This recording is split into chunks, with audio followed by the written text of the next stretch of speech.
सिन्धुभ्येव च पतितानां पावनेभ्यो वैष्णवेभ्यो नमो नमः। हे कृष्ण करुणा सिन्धु दीनबन्धु जगत्पते गोपेश गोपिकाकान्त राधाकान्त नमोस्तुते।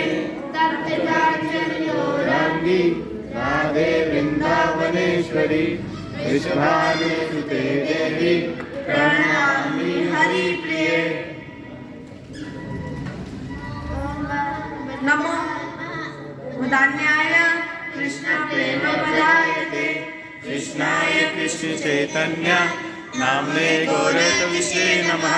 हरे कृष्ण कृष्ण कृष्ण हरे हरे हरे राम राम राम हरे हरे। हरे कृष्णा।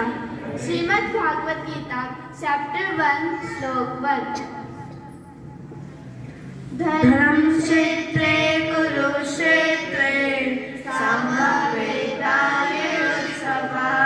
मामका पाण्डवाश्चैव किम अकुर्वत संजय। अनुवाद। धृतराष्ट्र ने कहा, है संजय, धर्म भूमि कुरुक्षेत्र में युद्ध की इच्छा से गर्दित हुए मेरे तथा पांडवों के पुत्रों ने क्या किया। तात्पर्य। इस श्लोक में धर्म क्षेत्र शब्द सार्थक है क्योंकि भगवान श्री कृष्ण पांडव के पक्ष में स्वयं उपस्थित हैं। जो महाभारत का युद्ध कुरुक्षेत्र में हो रहा था, जो देवताओं के लिए भी तीर्थ स्थल है। श्री कृष्ण पांडव के पक्ष में स्वयं उपस्थित है, अर्थात स्थान एवं स्थिति दोनों ही पांडव के पक्ष में था। धृतराष्ट्र जो जन्म से अंधे थे, उन्हें संदेह था कि उसके पुत्र विजय होंगे कि नहीं। इसी संदेह को दूर करने के लिए वह संजय से पूछते हैं कि मेरे तथा पांडवों के पुत्रों ने धर्म भूमि कुरुक्षेत्र में क्या किया। हरे Krishna. Chapter number 2, Slok number 4. Katham भीष्मम् अहं संख्ये द्रोणाच्च मधुसूदना ईशुभिः प्रतियोत्स्यामि पूजारो हरिसूदना। तात्पर्य। अनुवाद। अर्जुन ने कहा, है शत्रुहंता है मधुसूदन, मैं युद्ध की भूमि में किस तरह भीष्म तथा द्रोण जैसे पूजनीय व्यक्ति पर उलटकर बाण चलाऊंगा। तात्पर्य। भीष्म तथा द्रोणाचार्य जैसे व्यक्ति सदैव पूजनीय हैं। यदि वे कभी आक्रमण करते हैं तो उन पर उलटकर आक्रमण न किया जाए। यदि वे कभी बुरा व्यवहार करें तो उनके साथ बुरा व्यवहार न किया जाए।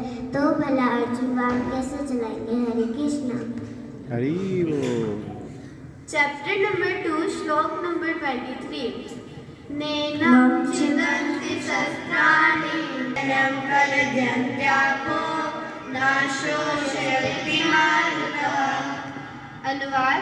इस आत्मा को ना तो किसी शस्त्र द्वारा खंड किया जा सकता है, न अग्नि द्वारा जलाया जा सकता है, न जल द्वारा भिगोया जा सकता और न ही वायु द्वारा सुखाया जा सकता है। तात्पर्य। हम सब आत्मा है, आत्मा भगवान का अंश है। जिस प्रकार भगवान सनातन है उसी प्रकार आत्मा भी सनातन है।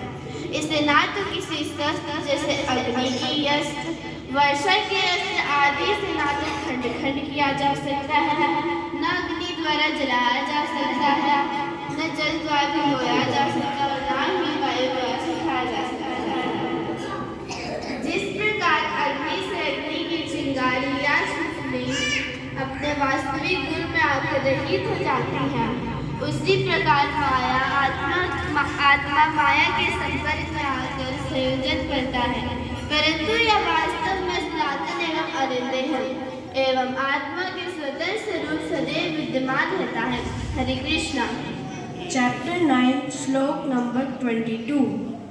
अनन्याश्चिन्तयन्तो माम् ये जना पर्युपासते तेषां नित्यभियुक्तानां योगक्षेमं वहाम्यहम्। अनुवाद। किंतु जो लोग अनन्य भाव से मेरे दिव्य स्वरूप का ध्यान करते हुए नित्य मेरी पूजा करती हैं, उनकी जो भी आवश्यकताएं होती हैं मैं उन्हें पूरा करता हूँ और जो कुछ उनके पास होते हैं मैं उसकी रक्षा करता हूँ। तात्पर्य। अब मैं आपको अर्जुनाचार्य जी की स्टोरी से यह बताऊंगा कि भगवान अपने भक्तों की आवश्यकताएं कैसे पूरी करते हैं। तो कई वर्ष पहले भगवान के बहुत बड़े भक्त जिनका नाम अर्जुनाचार्य था, वह अपनी पत्नी के साथ रहा करते थे। तो वो प्रतिदिन भगवद गीता पढ़ते थे। एक बार जब वह भगवद गीता पढ़ रहे थे तो उन्हें यही श्लोक दिखा। तो इस श्लोक में जो वहाम्यहम् शब्द था उसका अर्थ है भगवान अपने भक्तों की जो भी आवश्यकताएं होती हैं वह पूरा करते हैं। तो अर्जुनाचार्य जी सोचने लग गए कि ऐसा हो सकता है या नहीं हो सकता, और फिर उन्होंने उस शब्द पे कांटा लगा दिया और फिर वह स्नान करने के लिए चले गए।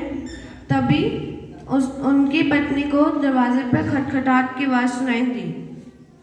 तो जब उन्होंने दरवाज़ा खोल के देखा तो उनको दो अति सुंदर बालक दिखे और उनके हाथ में अनाज था।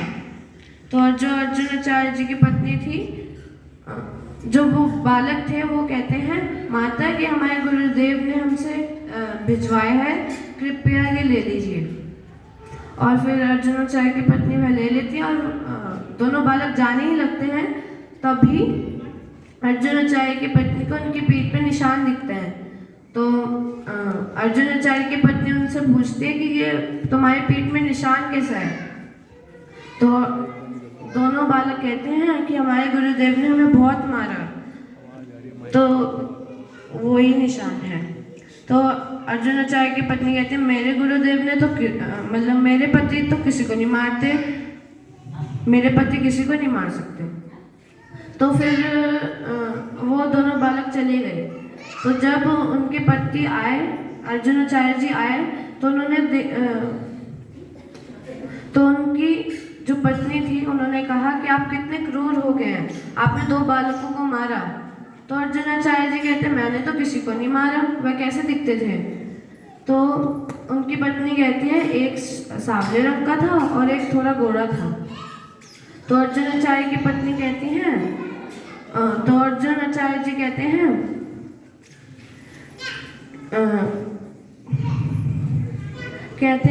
कि वह कैसे दिखते थे। तो अर्जुनाचार्य की पत्नी कहती है कि एक काले रंग का था और एक गोरा था। तो अर्जुनाचार्य जी बहुत जल्दी से भगवद गीता के पास जाते हैं और उस श्लोक को खोल के देखते हैं तो वहाँ कोई भी रेखा नहीं थी।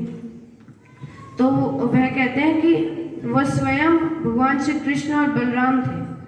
तो तुम बहुत भाग्यशाली हो। तो हमें इस कहानी से यह शिक्षा मिलती है कि भगवान अपने भक्तों की आवश्यकताएं पूरी करते हैं। हरे Krishna. Chapter number 9, Slok number 26. Patram पुष्पं फलं तोयं यो मे भक्त्या प्रयच्छति तदहं भक्ति उपरीतम् अष्टामि प्रयतात्मनः। अनुवाद। यदि कोई मुझे प्रेम तथा भक्ति के साथ पत्र, पुष्प, फल तथा जल अर्पित करेगा तो मैं उसे स्वीकार कर लूँगा। तात्पर्य। भगवान श्री कृष्ण जो स्वयं ऐश्वर्यवान है, वो अपने आप को पाने की विधि स्वयं बताते हैं। भगवान श्री कृष्ण कहते हैं, यदि कोई मुझे प्रेम तथा भक्ति के साथ पत्र, पुष्प, फल तथा जल अर्पित करेगा तो मैं उसे स्वीकार कर लूंगा।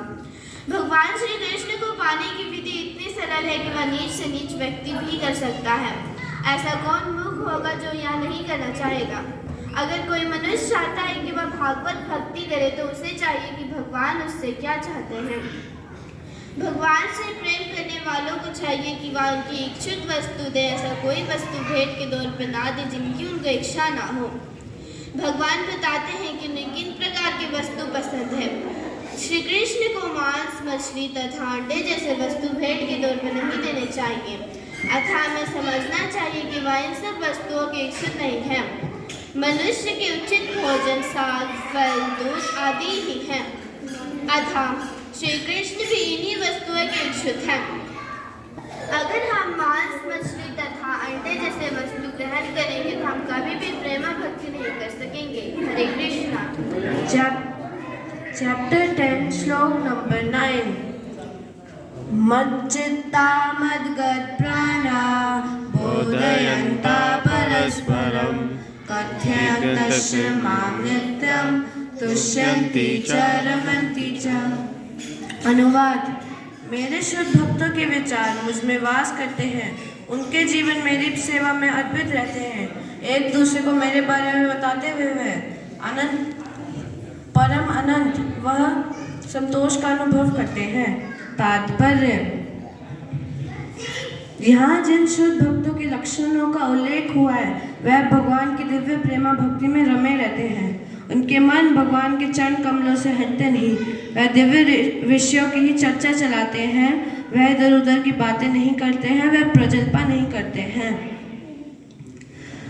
भक्ति की प्रारंभिक अवस्था में वह सेवा में आनंद उठाते हैं और जब परिपक्व अवस्था आती है वह कृष्ण प्रेम को प्राप्त करते हैं। उसके बाद भक्ति रूपी बीज को श्रवण तथा कीर्तन से सींचने पर वह ब्रह्म ज्योति से सीधा ब्रह्मलोक और सींचने पर कृष्ण धाम तक चला जाता है और वहाँ पे भगवान के चरण कमलों का आश्रय लेकर वहीं विश्राम पाता है। फिर वह भगवान के बिना एक क्षण भी नहीं रह पाता, जैसे मछली पानी के बिना नहीं रह पाती। हरे कृष्ण। हरे कृष्ण। चैप्टर 18 श्लोक 65। मन्मना भव मद्भक्तो मद्याजी मां नमस्कुरु मामेष्यासि सत्यं ते प्रतिजाने प्रियोऽसि मे। अनुवाद: सदैव मेरा चिंतन करो, मेरे भक्त बनो, मेरी पूजा करो और मुझी को नमस्कार करो। इस प्रकार तुम निश्चित रूप से मेरे पास आ पाओगे। मैं तुम्हें वचन देता हूँ क्योंकि तुम मेरे परम प्रिय मित्र हो। तात्पर्य: भगवान श्री कृष्ण कह रहे हैं सदैव मेरा चिंतन करो, पर हम भगवान का चिंतन कैसे करेंगे? मंगलारती करके, जप करके और भगवद गीता पढ़ के। ऐसे हम भगवान का चिंतन कर सकते हैं, पर हम भगवान के किस रूप का चिंतन करें? जिस रूप में भगवान ने अपने दोनों हाथों में बंसी धारण किए, सुंदर मुख वाले, अपने केश में मोर पंख धारण किए, पीतांबर वस्त्र पहन के थोड़े सांवले एक बालक के रूप में है। वैसे तो भगवान के अनेक रूप है, जैसे राम, नरसिंहदेव, वराह आदि, पर हमें भगवान के इस रूप का चिंतन करना चाहिए, क्योंकि इस रूप में भगवान ने अर्जुन को बहुत सारे ज्ञान दिए थे। अब ये प्रश्न उठता है कि भगवान ने अर्जुन को ये ज्ञान क्यों दिया? क्योंकि अर्जुन भगवान के परम प्रिय मित्र थे। अगर हम अर्जुन के पथ का अनुसरण करेंगे तो हमें अर्जुन के जैसी ही भक्ति प्राप्त होगी। हरे कृष्ण। हरे कृष्ण। श्रीमद् भगवद गीता चैप्टर 18 श्लोक 66। सर्वधर्मान् परित्यज्य मामेकं शरणं व्रज अहं त्वां सर्वपापेभ्यो मोक्षयिष्यामि मा शुचः। अनुवाद: भगवान कहते हैं समस्त प्रकार के धर्मों का परित्याग करो और केवल मेरी शरण में आओ, मैं तुम्हें समस्त पापों से मुक्त कर दूंगा, डरो मत। तात्पर्य: भगवान श्री कृष्ण ने अनेक प्रकार के ज्ञान तथा धर्मों की विधियां बताई है। परम ब्रह्मा का ज्ञान, परमात्मा का ज्ञान, अनेक प्रकार के वनों तथा आश्रमों का ज्ञान, ध्यान आदि का ज्ञान। अब भगवद गीता का सार प्रस्तुत करते हुए भगवान कहते हैं, हे अर्जुन, अब तक बताई गई सारी विधियों का परित्याग करो और अब केवल मेरी शरण में आओ। मैं तुम्हें समस्त पापों से मुक्त कर दूंगा, डरो मत। 7वें अध्याय में यह कहा गया था कि वही अर्जुन की पूजा वही भगवान की पूजा कर सकता है जो समस्त पापों से मुक्त हो गया हो। ऐसे संदेह के लिए कोई यह सोच सकता है कि समस्त पापों से मुक्त हुए बिना हम भगवान की पूजा नहीं कर सकते। ऐसे संदेहों के लिए यहाँ यह कहा गया है कि समस्त पापों से मुक्त होने के लिए हमें कठिन परिश्रम करने की आवश्यकता नहीं है। मनुष्य को चाहिए कि वह भगवान श्री कृष्ण को समस्त जीवों के रक्षक के रूप में देखे और उनकी उसी रूप में पूजा करे। हरे कृष्णा। चैप्टर 18 श्लोक 77। तच्च संस्मृत्य संस्मृत्य रूपम अति अद्भुतम हरे विश्वयो मे महान राजन हर्षामि च पुनः पुनः। अनुवाद: संजय ने कहा, हे राजन, भगवान श्री कृष्ण के अद्भुत रूप का स्मरण करते ही मैं अधिक आश्चर्यचकित होता हूँ और पुनः पुनः हर्षित होता हूँ। अनुवाद: ऐसा प्रतीत होता है कि व्यास की कृपा से संजय ने भी अर्जुन को दिखाए गए भगवान श्री कृष्ण के विराट रूप को देखा था। निसंदेह भगवान श्री कृष्ण ने ऐसा रूप इसके पूर्व कभी प्रकट नहीं किया। ये केवल अर्जुन को दिखाया गया था, पर कुछ महान भक्त भी इसे देख सके थे। व्यास उनमें से एक हैं। वे भगवान के शब्दावेश अवतार भी माने जाते हैं। व्यास की कृपा से संजय ने भी इस विराट रूप को देखा और वे बारंबार इसका आनंद उठाते रहे। हरे कृष्णा। हरे कृष्णा कृष्णा कृष्णा हरे हरे, हरे राम राम राम हरे हरे। जोर से हरि बोल के धन्यवाद करिए इनका। हरि बोल।